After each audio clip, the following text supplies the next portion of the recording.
আজ আমরা একসাথে ডুব দেব উইলিয়াম ওয়ার্ডসওয়ার্থের এক অসাধারণ সৃষ্টি দ্য প্রিলুড এর গভীরে। এটা ঠিক একটা সাধারণ কবিতা নয়, বরং বলা যেতে পারে একজন কবির নিজের মনের বেড়ে ওঠার এক মহাকাব্য। চলুন এই অবিশ্বাস্য যাত্রার সঙ্গী হওয়া যাক। কবিতার শুরুটাই কিন্তু বেশ চমকপ্রদ। ওয়ার্ডসওয়ার্থ তার শৈশবের একটা ঘটনাকে বলছেন একটি চুরির কাজ। ভাবুন তো, একটা বিশাল কবিতার শুরু হচ্ছে এমন একটা স্বীকারোক্তি দিয়ে। এই একটা লাইনই কিন্তু আমাদের এক গোপন রোমাঞ্চকর ঘটনার দিকে টেনে নিয়ে যাচ্ছে। তো কি থাকছে আমাদের এই যাত্রায়? আমরা শুরু করব একটা চুরি করা নৌকা আর একটা ভয়ঙ্কর পাহাড়ের গল্প দিয়ে। তারপর দেখব কিভাবে এই ছোট ঘটনাটা এক বিশাল আত্মজীবনীমূলক মহাকাব্যের অংশ হয়ে উঠল। জানব কেন দি প্রিলুডকে রোমান্টিক যুগের ইশতেহার বলা হয়, ফরাসি বিপ্লব কিভাবে কবির মনে ছাপ ফেলেছিল, আর ওয়ার্ডসওয়ার্থের সেই বিখ্যাত ধারণা স্পটস অফ টাইম আসলে কি। আর সবশেষে আমরা বোঝার চেষ্টা করব কেন আজও এই কবিতাটা এত প্রাসঙ্গিক। চলুন একদম শুরুতে ফিরে যাই। লেক ডিস্ট্রিক্টের এক রাত। কিশোর ওয়ার্ডসওয়ার্থ আলসোওয়াটার লেক থেকে চুপি চুপি একটা নৌকা চুরি করে বেরিয়ে পড়ে।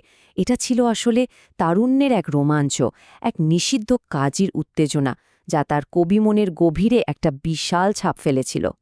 শুরুতে কিন্তু ছিল দারুণ এক ক্ষমতার অনুভূতি।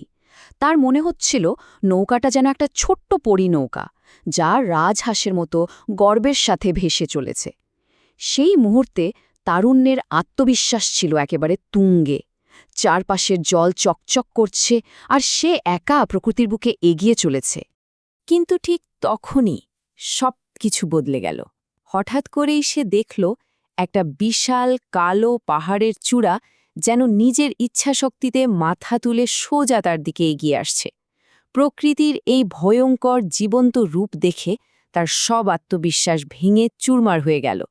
সে বুঝতে পারল প্রকৃতি কত বিশাল আর তার সামনে মানুষ কত তুচ্ছ। এখন মনে হতে পারে এই নৌকা চুরির ঘটনাটা হয়তো একটা বিচ্ছিন্ন স্মৃতি, কিন্তু না, এখানেই দ্য প্রিলিউডের আসল মজা। এই ঘটনাটা আসলে এক বিশাল ছবির একটা ছোট্ট অংশ মাত্র। পুরো কবিতাটাই হলো কবির নিজের মনের, তার চেতনার বেড়ে ওঠার গল্প। ভাবা যায় দ্য প্রিলিউডের শেষ সংস্করণে মোট ১৪টা বই ছিল। এটা আসলে এক ধরনের আত্মজীবনীমূলক মহাকাব্য, যেখানে লেখক তার নিজের মানসিক আর আধ্যাত্মিক বিকাশের পুরো সফরটা তুলে ধরেছেন। মানে এখানে কোনো পৌরাণিক বীর বা রাজা বাদশা নয়, নায়ক হল খোদ কবির মন। আর এটা এমন নয় যে তিনি একদিনে বসে এটা লিখেছেন, না, এটা ছিল তার সারা জীবনের একটা প্রজেক্ট। বছরের পর বছর ধরে তিনি এটা লিখেছেন, বদলেছেন, নতুন করে গুছিয়েছেন।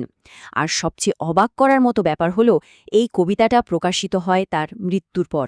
প্রথমে এর কোনো নামও ছিল না। তিনি এটাকে বলতেন পোয়েম টু কোলরিজ, কারণ এটা তিনি তার বন্ধু কোলরিজকে উদ্দেশ্য করেই লিখছিলেন। এতক্ষণ তো আমরা কবির ব্যক্তিগত জগতের কথা বললাম, কিন্তু কিভাবে এই কবিতাটা একটা পুরো যুগের, মানে রোম্যান্টিক আন্দোলনের মূল ভিত্তি বা ম্যানিফেস্টো হয়ে উঠল? চলুন এবার সেই দিকটা দেখা যাক।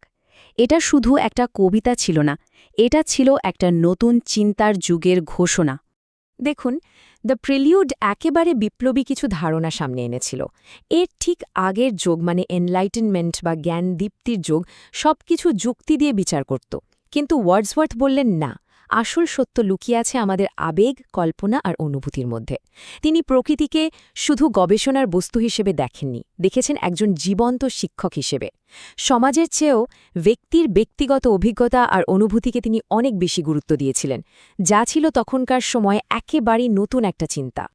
আর এই পুরো সময়টার পেছনে কিন্তু একটা বিশাল ঐতিহাসিক ঘটনা ছায়ার মতো দাঁড়িয়েছিল, ফরাসি বিপ্লব। ওয়ার্ডসওয়ার্থের মনে এই বিপ্লবের প্রভাব ছিল অত্যন্ত গভীর আর জটিল। চলুন দেখি কিভাবে ইতিহাস একজন কবির আত্মাকে প্রভাবিত করেছিল। ওয়ার্ডসওয়ার্থের নিজের জার্নিটা ছিল একেবারে রোলার কোস্টারের মতো। প্রথমে যখন বিপ্লব শুরু হলো, তিনি স্বাধীনতা, সাম্য আর মৈত্রীর আদর্শে একেবারে মুগ্ধ হয়ে গিয়েছিলেন। কিন্তু খুব তাড়াতাড়ি তার মোহভঙ্গ হয়। যখন তিনি বিপ্লবের নামে ভয়ঙ্কর সন্ত্রাস আর রক্তপাত দেখলেন, তখন তিনি গভীরভাবে হতাশ হন। এই বাইরের পৃথিবীর অস্থিরতা থেকে বাঁচতে তিনি শেষ পর্যন্ত আশ্রয় নিলেন নিজের ভেতরে, প্রকৃতি আর তার নিজের স্মৃতির মধ্যে। তো এই সব অভিজ্ঞতার এই ভাঙা গড়ার মধ্যে দিয়ে ওয়ার্ডসওয়ার্থ একটা অসাধারণ দার্শনিক ধারণায় পৌঁছান, আর সেটাই হলো স্পটস অফ টাইম, যা শুধু তার সাহিত্যেরই নয়, পুরো রোম্যান্টিক চিন্তাধারারই একটা কেন্দ্রবিন্দু। সহজ কথায় স্পটস অফ টাইম কি?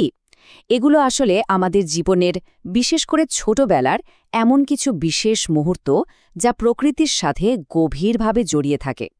এই স্মৃতিগুলোর একটা অদ্ভুত আধ্যাত্মিক শক্তি আছে। পরবর্তী জীবনে যখনই কোনো হতাশা বা সংকট আসে, এই স্মৃতিগুলো আমাদের মনকে আবার নতুন করে সতেজ করে তোলে। এগুলো অনেকটা জীবনের ঝড়ের মধ্যে একটা আধ্যাত্মিক নোঙরের মতো কাজ করে। ওয়ার্ডসওয়ার্থ নিজেই কি বলছেন শুনুন। আমাদের অস্তিত্বে এমন কিছু সময়ের মুহূর্ত রয়েছে যা আমাদের পুনরুজ্জীবিত করার ক্ষমতা রাখে।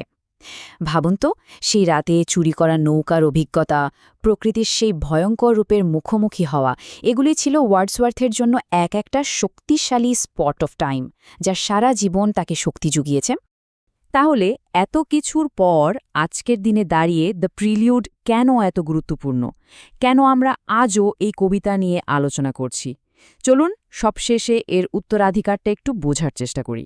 প্রথমত, এই কবিতাটা প্রথমবার দেখালো যে একজন সাধারণ মানুষের আত্মজীবনীয় মহাকাব্যের বিষয় হতে পারে।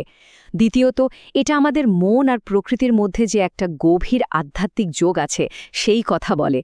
তৃতীয়ত, এটা দেখায় যে আমাদের ব্যক্তিগত জীবন কিভাবে চারপাশের বড় বড় ঐতিহাসিক ঘটনা দিয়ে তৈরি হয়।